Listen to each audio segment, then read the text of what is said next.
Facebook, everything on my website, as well as I have a master class coming up, and I have a Facebook group for women where we learn and I teach about different things in real estate, just to make sure no one else ends up in the same boat. So I was so surprised. I was like, wait, that's the name of the topic? It's like, well, I guess but any publicity is good publicity. But so basically what I like to talk about is my first I guess unofficial syndication. And to kind of jump right into that, it ended up just not really being a syndication. It ended up being someone that is an Atlanta guru who I feel like kind of preys on individuals that are either uneducated about investing or minority. They basically have courses that they teach for your 101s, your investing 101, your getting a property 101. Everything is your 101. And once I got into the course, so I followed them for a while. I found out about them at a local RIA. So it wasn't as though I found out about this individual off the street, but I found out about him at a local RIA. Went to the first course, the 101 course. He was teaching us how to invest, buy and flip properties, or buy and rent properties. And followed him for a little while. He became like a mentor. And then he had a opportunity for individuals to invest in an apartment complex. I think it was like 25 units. So his one-on-one coaching product was $10,000. And I just didn't have $10,000 just to give someone to coach me. And the buy-in to this property was $10,000. So I said, okay, well, I can buy into the property that, it's $10,000, and doing so, I'll put in some sweat equity, and that's how I'll learn. So, I'll get 2 for 1. That wasn't what he was offering, but, like I mentioned yesterday, as Daryl and Alicia know, when it's time for me to learn something, I'm going to go to the people at the top. If you tell me to read something, Daryl told me to get a book. I ordered the book before I even left the meeting. It was at home waiting on me. So, I'm going to go to the people at the top, and I'm going to learn what, I need to learn. Well, what I then later realized after more education was this was supposed to be kind of sort of a syndication, but it wasn't. It was not put together as a syndication. It had no PPM. It's not registered with the SEC. It has I believe over 20 investors in it. And we are years later, and none of us have seen a dime. There was no team. He was the only person on this project. He fired the property manager. He became the property manager. He hired a team he used his own team to do the construction to the property. He did everything. He was a one-man show, and we were investing. I invested the minimum, which was 10 grand, but I know individuals that invested 50 grand or more. And even with that amount of what they invested, they have not seen a dime. Even with other projects he has, they have not seen a dime. Some groups have gone to sue him, but he typically settles out of court. So there's nothing on the books. But what I really like to talk to people about, and I talk to my students and whomever, is the red flags that you want to look for, because we were in a course teaching us how to buy our first residential property, how to flip our first residential property. At no point were we being taught about commercial properties. A lot of times people don't even know what a syndication is. I mentioned I spoke to a group of women last year at a conference, and I actually wasn't speaking about syndications, and I just happened to mention a syndication and what it was, and no one knew or had ever heard of a syndication. So that's the thing, I know a lot of people on this call, you all are you're the GPs. I'm the LP, but you're the GPs. So, it's one of those situations where when you're going to individuals, especially non-accredited investors, a lot of times they're not even aware of what a syndication is. What I probably thought was a syndication may have fallen under crowdfunding. I don't even know if it was crowdfunding because I don't think it had the paperwork to even be considered crowdfunding. But there were different things that I should have known if I had even known what a syndication truly was. There are different things that I would have seen from the beginning. The fact that there was actually no team, it was only him. He was the only person and he was doing everything. There was no team there. He didn't have the required documentation that should have been had. There were things that he was telling us. There's a strip mall across the street. Oh, yeah, someone's buying this and it's, going to be this, this, and this. We never we never did the research to see that strip mall wasn't going to be anything but a dead strip mall, which is what it is here years later. We didn't look at those basics. We didn't look at the basics such as the growth. Is there population growth in this area? Once I learned what I know now, there was absolutely no population growth. People were actually moving away from the area. Nobody was really moving to the area.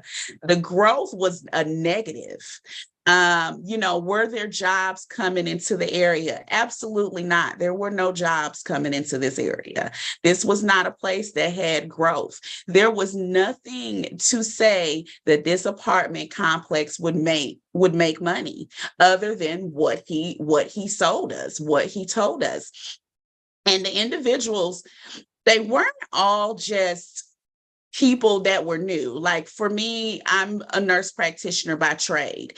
It wasn't all just people that were like, this is our first rodeo. No, some of these individuals had been flipping houses and been in this market for a while. And they just weren't in commercial real estate. None of us knew enough about the commercial real estate space to know that it was wrong. No one except my cousin. And by the time I told him, I was already tested, actually.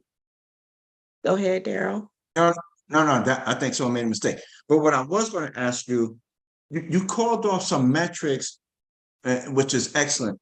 What, besides the metrics, were there any other red flags that hit you when it came to the legal perspective? There was no real legal paperwork. There was an operating agreement, which I think we got years later. We did have promissory notes. That's pretty much what we had at the beginning. We had promissory notes. There was nothing in black and white. There's a little presentation of the area and a couple of numbers, something just to, something that would bring somebody in that really had no idea what they were looking at. So it was a small presentation. This is the area in Alabama. This is what's going on in this area. This is what we see. But there was no underwriting, absolutely no underwriting. But at the time, none of us, there's 20 plus people invested. None of us even knew to ask for underwriting. It's been some years now, and I just got a K1 for the first time. And it was only two of us that knew to ask for K1s, and actually it wasn't me, it was someone else. And I went and researched and I was like, wait, I do need a K1. So I stayed pushing, I need a K1. But this wasn't the only property he did this with. He did this over and over. This was a rinse and repeat. And I wouldn't be amazed if it's not still going on. But like I said, it's marketed to people that want to be in the residential space, that use him as a mentor or to learn about the residential space. And then it's kind of, and I don't know if this is the way he meant it to be, but it's basically a bait and switch, because you came in to learn about residential, you learned absolutely nothing about commercial, and then you invest in commercial. Wow. Wow. So did he run over any numbers like IRR, equity multiple? Did he run over any of that with the team None of that, or the but no people? one knew any different. No one knew any, because you have to remember what we were learning was residential. All we really Right. knew about was an ROI. Outside of that, we didn't know what an IRR was or an equity multiple. We had no clue. And if you don't know, you don't know to ask.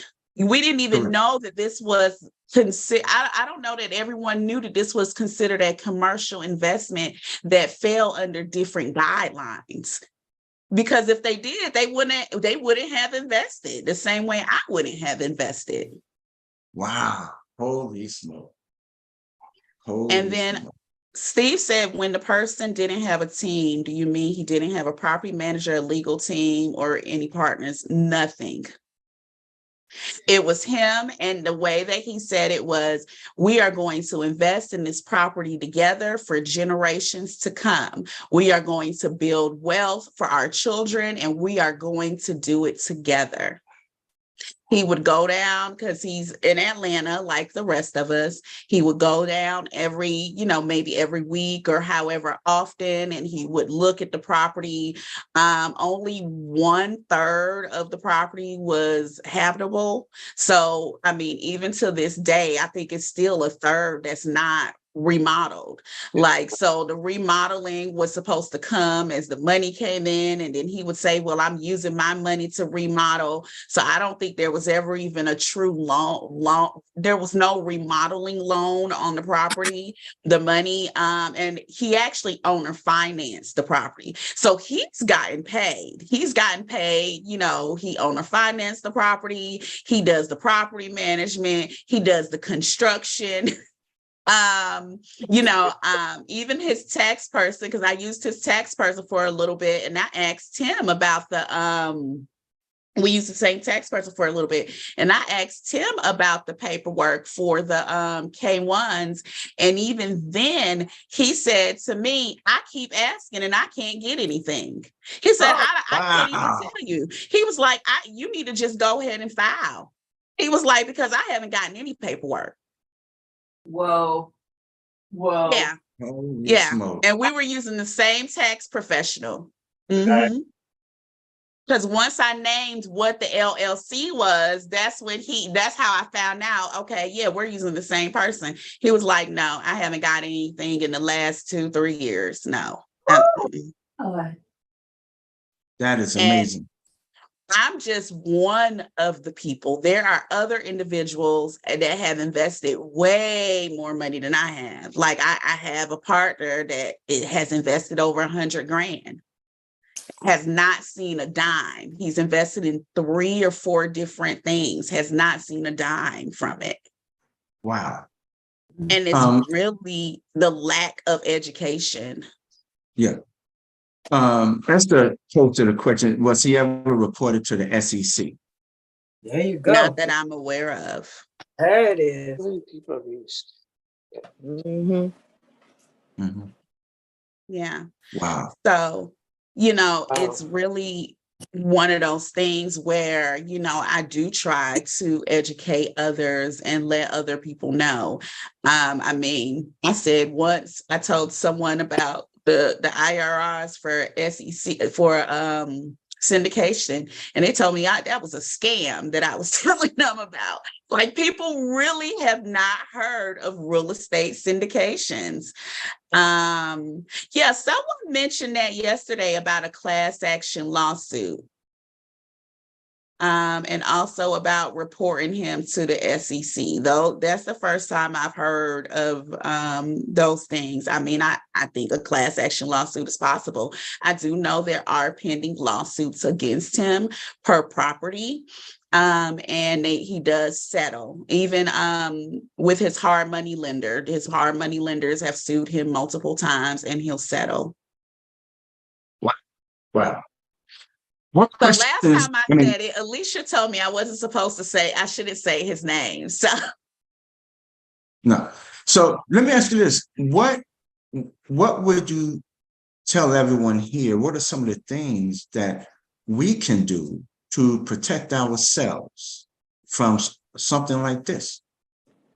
I think first of all, it's really just the education of it. Unfortunately, a lot of people are not familiar with syndications. They're not familiar with commercial real estate and how that whole process works. So, I know a lot of times when you have a deal, you want to go out here and you want to raise funds and capital for the deal. But what I would say is, as an LP, you can partner with me or whomever else, but start educating individuals. Because, I mean, at this point, when you hear something like this, you don't know what it is. It sounds like a scam.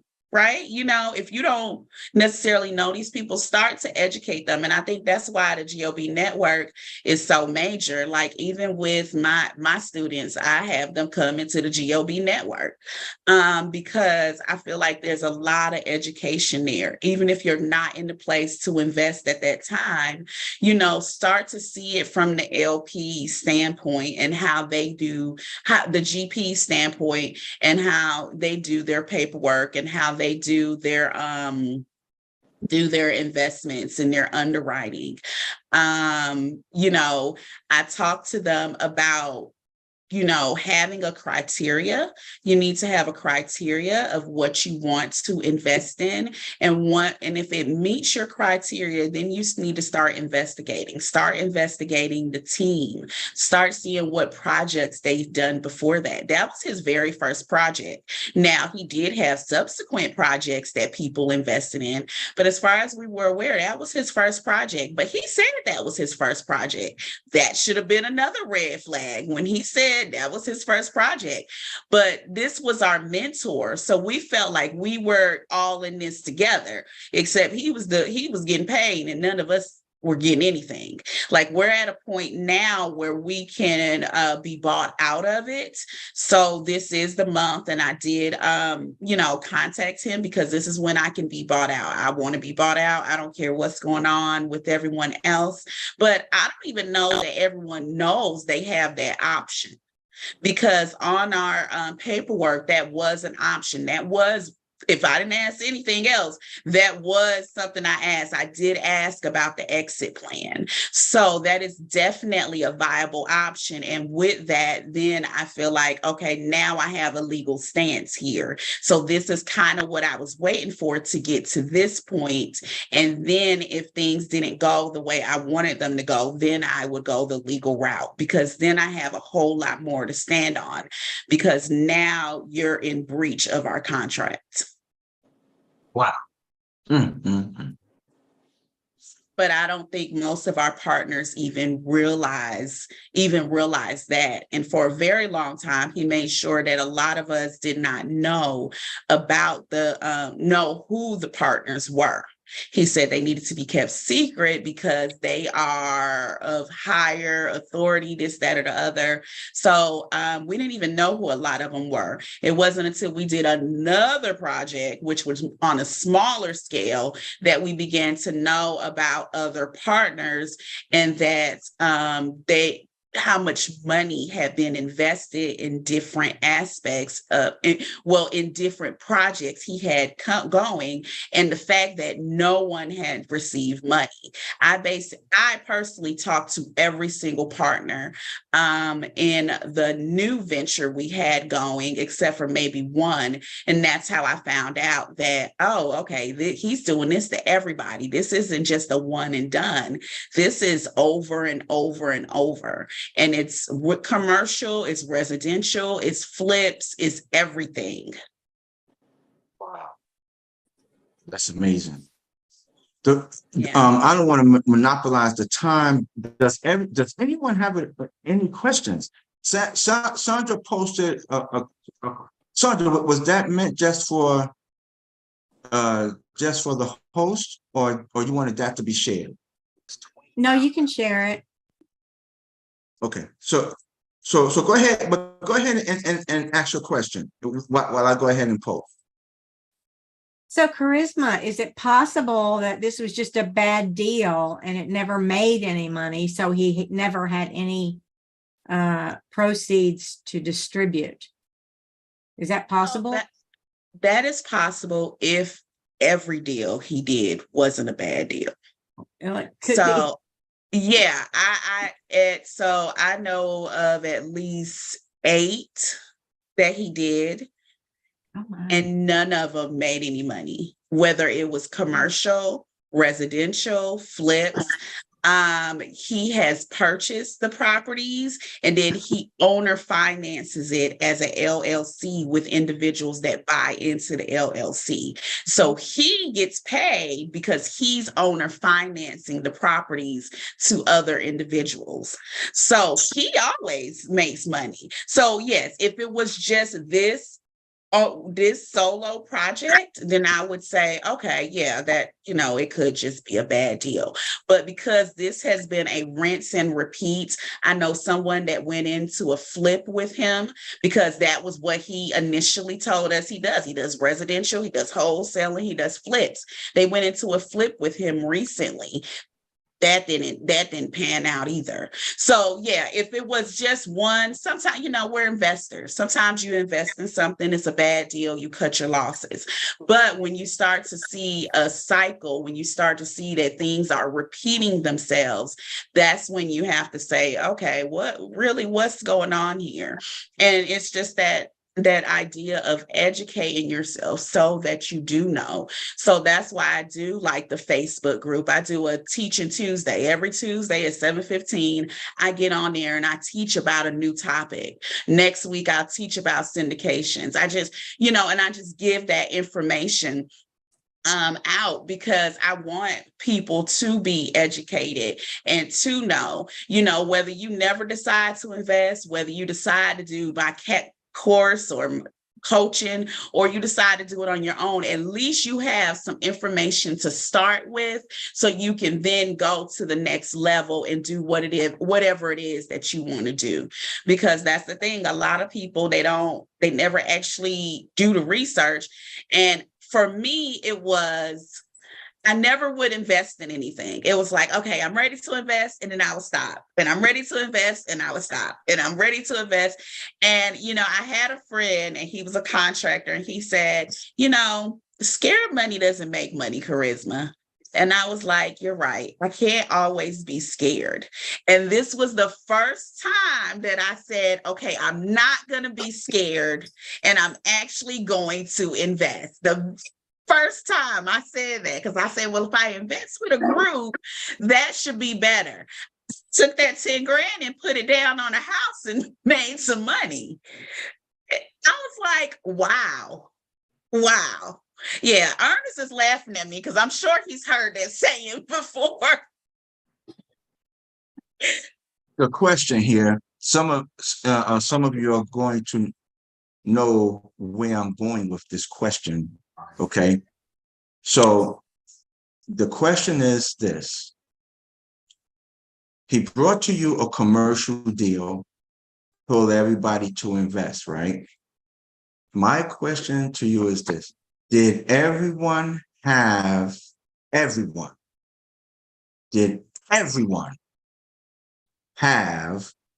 an active role in the deal? We were passive investors. Okay, so everyone, I want someone to come off mute, and I want you to tell me, why did I ask that question? Because if you're passive, even one person, that is a syndication, you're selling securities. He might go to jail. There you go. Thank you. Wow. I know who that was. I couldn't see the face, but the voice sounds familiar. It sounds like Razul. Will you repeat that, please?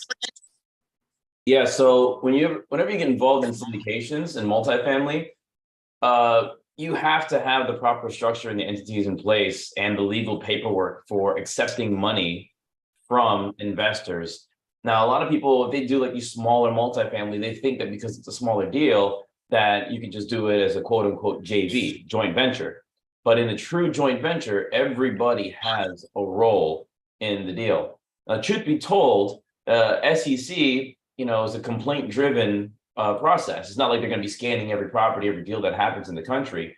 So if the deal actually makes money, they go full cycle and no harm, no foul, they got away with something. But the moment that you get involved in a deal and something's acting kind of funny and the money ain't adding up, and then somebody complains, say, hey, I put my money behind this person and I haven't seen any returns that I was promised and this and that and all this other stuff, then the SEC's gonna be like, okay, well, let me look into it.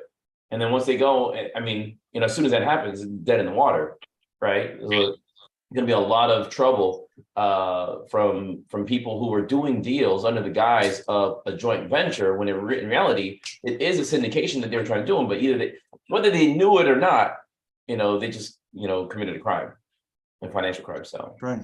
Thank you for the explanation.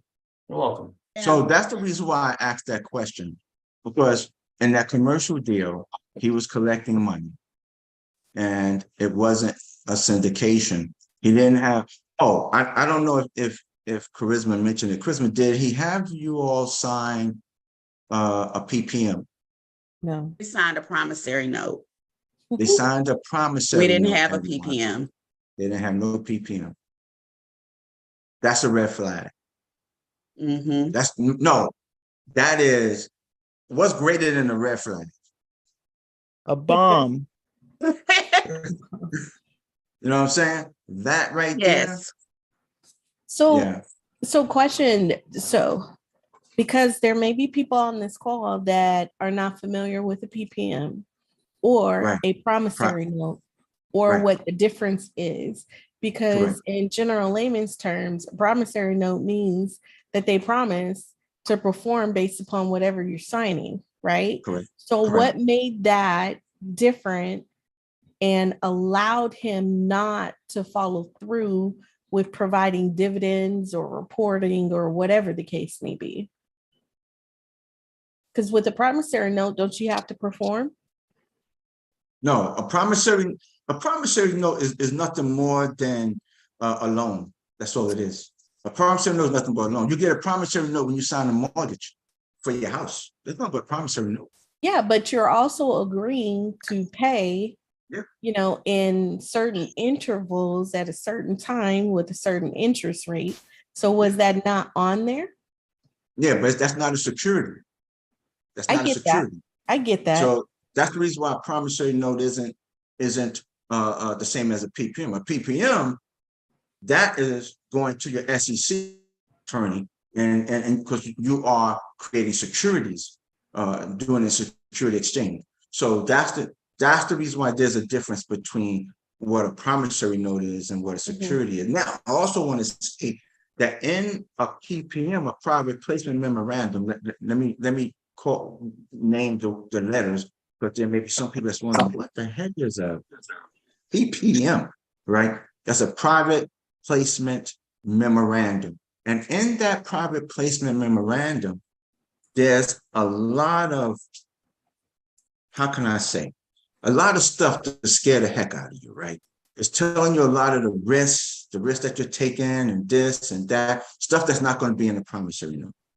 It's also going to go into details about the splits and stuff like that, but stuff that's not going to be in a promissory note. And then it gets into a lot of intrinsic things. Matter of fact, a PPM to run anywhere between, I haven't seen one that's less than 30 pages. Right. Where you could draw up a one-page promissory note, right? Right. So we may have had two pages. Okay, so she got a 2-page. She got a 2-page PPM. On the It promissory may have note, been 2 pages. I'm sorry. I think what would actually happen, because he's trying to use the property's collateral if he defaults on paying back the promissory note, right? But if he doesn't pay back, well, first of all, the lender will probably have a problem with him issuing promissory notes as, you know, second, third, fourth lien position on the property. And so they'd be like, hey, if you're doing this, we don't like it. You know, the loan is due right now, force them to sell. So there's just a lot of bad things. What you're describing is just a terrible situation. I'm sorry you're in it. It is. So he owner financed the property. Okay. Mhm. Yeah, but did he owner finance with their money? What do you mean? Who's there?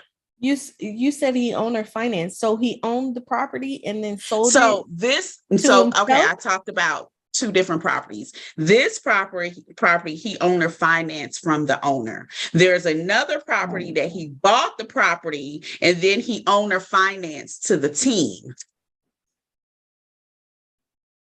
And then there's more properties, and I don't know how he bought those, but yeah, there's a multitude of properties that he's bought, and he just keeps doing this. But I think that the SEC, I actually have never been told to report him to the SEC. I figured because it was not a syndication, it could not be reported, but I definitely will be doing that. And I definitely will be letting my partners know to do that because they keep coming to me asking me what to do. And I'm like, I can tell y'all how to get into a syndication that's not illegal, but I didn't know what to do. But it also seemed that I was the only person he would respond to. He wouldn't respond to them when they would contact him. When I contacted him last week and I said, you know, this loan is due. This is the date. And I do want to receive my share of it. I do want to be bought out. So then he decided we're going to have a meeting next week. But had I not said that, then I guess he wouldn't have had a meeting. I've noticed that when I do come to him with things, he will call a meeting. Have you been bought out? Daryl? I just sent that letter yesterday because that comes due at the end of the month. Okay. So I sent him that notice. And Daryl, I believe Rhonda has a question. Oh yeah, go ahead, Rhonda. Yeah, I just want to say thank you so much for your presentation, that I have actually been contacted by the SEC. So it works. Someone in the investment, I'm in an investment in Louisiana, and somebody or some persons reported, and it appears that they're contacting everyone. I have no complaints. I mean, I've received a draw, so, but I did not want to go into being a person just to say, you know, I've reached out to them, but they asked, I emailed and said, what is this all about? And they said, well, we just want to ask you a few questions with regards to your investment with this company. And I opted not to get involved in it, but I just said all that to say this. When you make a report, they may take them, they may be turtles, but it happens. They will do an investigation. Okay. Yeah, I'm definitely by the end of the week going to reach out to all of my partners and let them know that it's time for us to start reporting him to the SEC. Yeah. So, it's before you do that.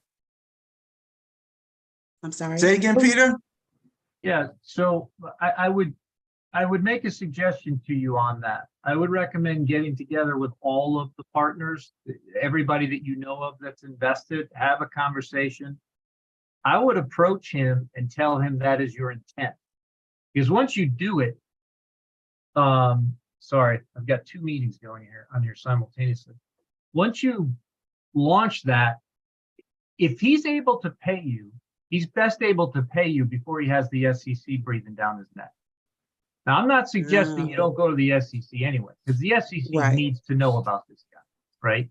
But I would do my best to get something out of him first with the threat, and then see where it goes from there. Just a thought that popped into my head that I wanted to share. I second that idea. Yeah, that's really good. That's a really good point, because once the SEC does get involved, and if it turns out to be an actual thing, they'll freeze all his accounts. He can't move money at all, even to pay you guys back. And then they're going to go take all their fees doing everything. And then whatever's left over will be distributed to the people after the fact, which oftentimes is a lot less. So definitely say, hey, look, this is what you did, and you need to make this right and get your money back. Okay. Thank you for that. So I'll definitely do that because yeah, in one of the smaller deals, we have a text thread. So that's just a text away. Wow. Wow. Does anyone have Yeah. any questions? I know a lot, listen, a lot was said. And I know you all probably still processing a lot of this information.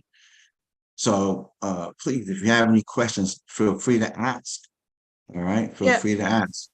Because I would say, I'm always looking for viable deals for some of my students. But I think one thing that is missing in the community, even as a LP, is, of course, you can't go out and, talk about your deals, right? But what you can do is you can start talking on your social media about what a syndication is and what a syndication is not.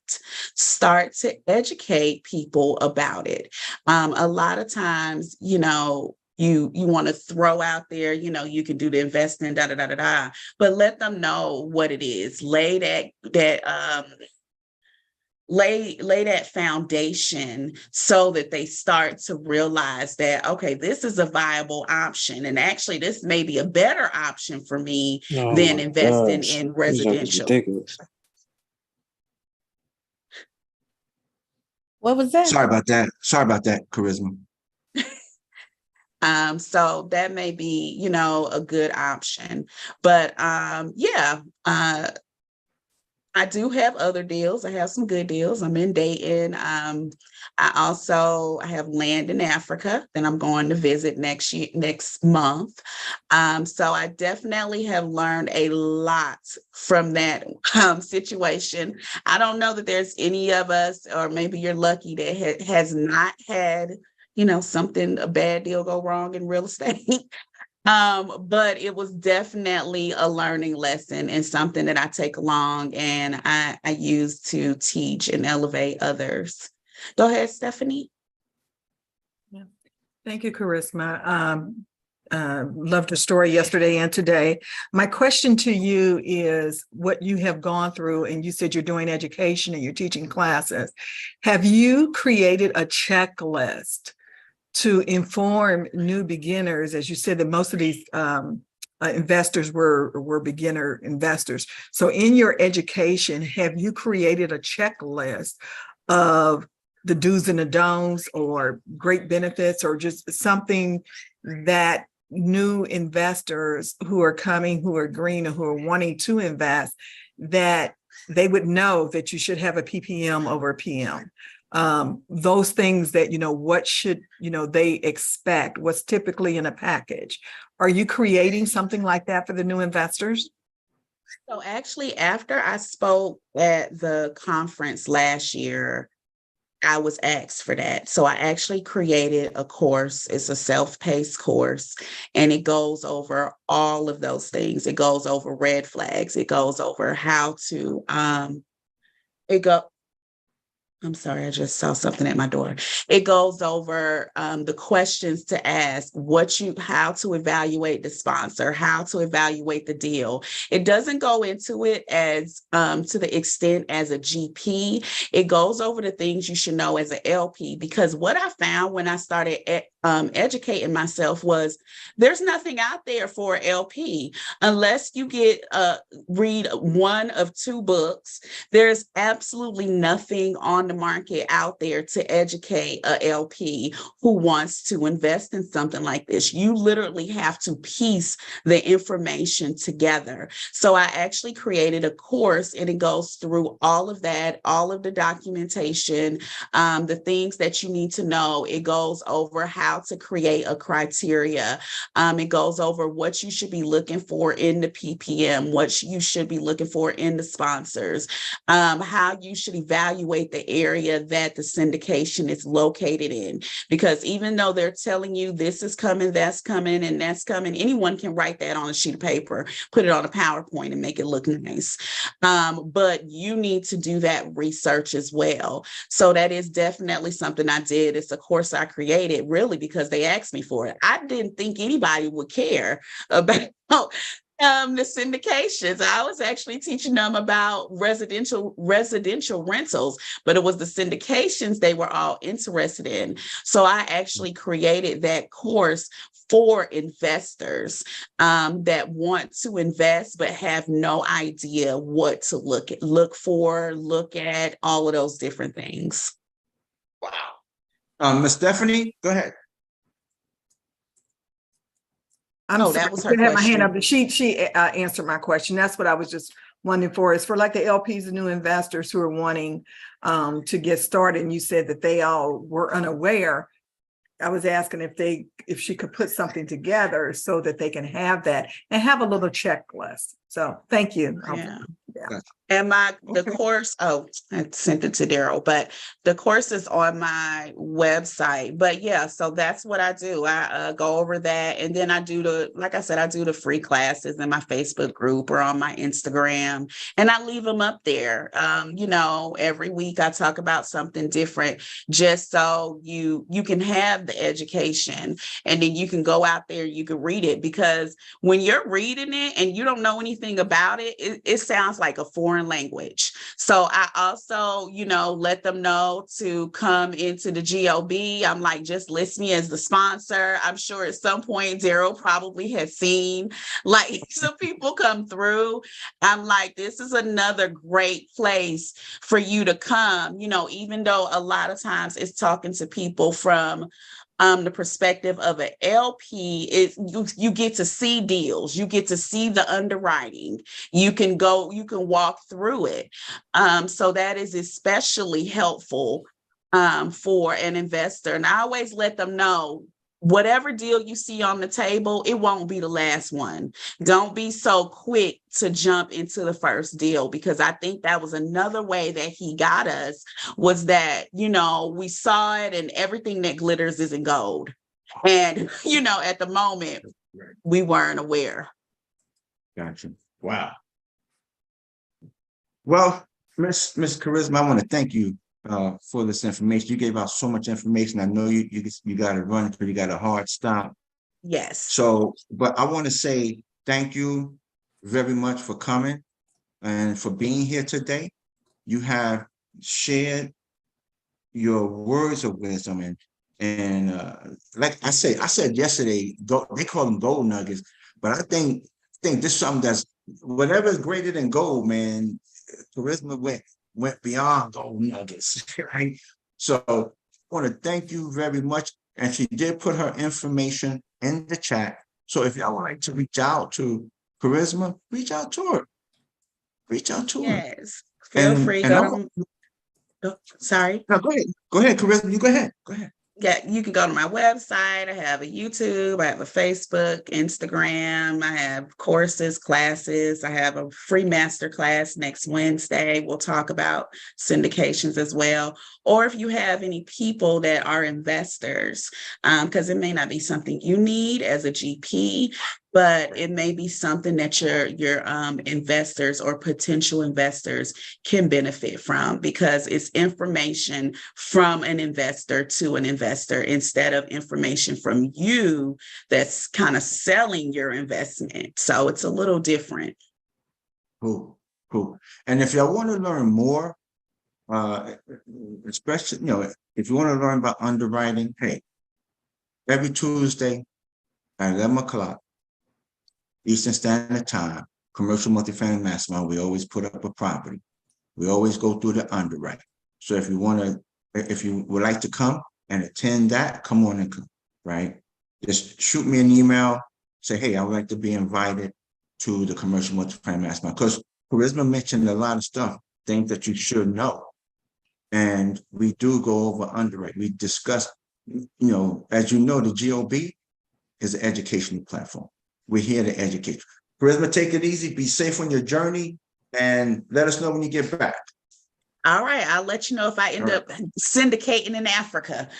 Okay. All right, talk to y'all All right. later. Thank you. Cool. Bye, Stay Chris. cool. All right. So, does anyone have any questions? Anyone would like to, does anyone have any questions about anything, whether it's what Charisma discussed, or do you have any questions just simply about some of the documents that's needed? Matter of fact, I'm going to, let me share something with you right quick. These are some of the documents. If a person is doing a syndication, is Razul still here? No, he had to scoot to his other meeting. Yeah, is Moses still here? Yes. Okay, Moses still here. There are some documents I'm going to share with you all. And these are documents that you should, I'm gonna say should be made available to you if you get into a syndication. So the first document I'm going to show you is, hold on a minute, is a PPM. Okay, so this is a PPM. Daryl, Yeah, you're still live streaming. Is that okay? yeah, that's cool. Okay. So this is a PPM. This PPM is 76 pages long, and it goes through a lot of information. And you have to read the 76 pages. You do. You got to read it, right? It got a lot of stuff in there, a lot of goodies. Okay, so that's one thing that you should see, included in the syndication. The next thing that you should see is right here. You should see a company agreement. Let me share that with you. You should see a company agreement. Okay, right here. And then the company agreement, this is a company agreement that's, many of you have probably, if you got LLCs, then you know what a company agreement is, right? But this is a company agreement. It goes through a lot of stuff. As you can see, the content right here, all of the goody stuff in here. Make sure, and listen, this is 55 pages. Make sure you read it, because you got to sign this, right? Make sure you read it. You got to sign this thing. See right there, you got to sign it, all right? So that's okay, so that's the company agreement. The next thing you should ask for is, hold on a second, there's one more thing. No, two more things really. Is the investor's questionnaire. This is something that you should see right here. The investor's questionnaire. Now, this is only 8 pages, so you can breeze through the 8 pages. But again, you need to read this. Now, this questionnaire is going to ask you if you're accredited or non-accredited. And guess what? You got to sign it at the bottom. Okay? So that's that. And then you have, hold on a minute. Let me, I think there's one more. Subscription agreement. Here it is, your subscription. So I done called out 4 documents. And your subscription agreement is something else. Let me share my screen so you can see, right? Here it is, right there. This is a subscription agreement. And then your subscription agreement is just telling you, wow, it's a lot of goody stuff in here. You need to, but guess what? It's only 9 pages. And you can read this, anytime, right? Just read the 9 pages. And then you sign it and you send it back. Okay. So, oops, I almost ended the meeting, y'all. I hit the wrong button. But those are the 4 documents. You got subscription agreement, you have your PPM, you have your investors questionnaire, and you have your company agreement. Those are the 4 documents for when you're doing a syndication. Okay. Floretta? Okay, I just had a question. With the age of internet and everything, and after hearing that great presentation by Charisma, is there any way to validate that the PPM is a true PPM? Because if the person got a copy of a PPM and he just, used some whiteout, is there any way to validate that it's a true PPM? Maybe I'm, being a little, taking too much, Well, but if you have a doubt about a PPM, what you gotta do is call the attorney. Call the attorney. Matter of fact, call the attorney by name. Matter of fact, if you're not familiar with any of them documents and you want to invest, let an attorney review the documents. Yeah, you're going to have to pay them, but it's better than you losing, right? The couple of $100 for them to review. I think you'd rather put out a couple of $100, maybe $200 than put out 50,000 and lose it, right?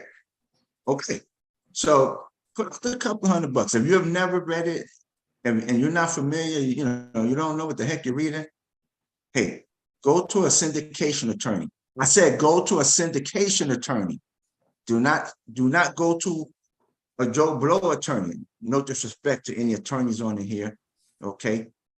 You need take the document to another syndication attorney, let them review it, and they'll tell you whether it's a no-go or a go.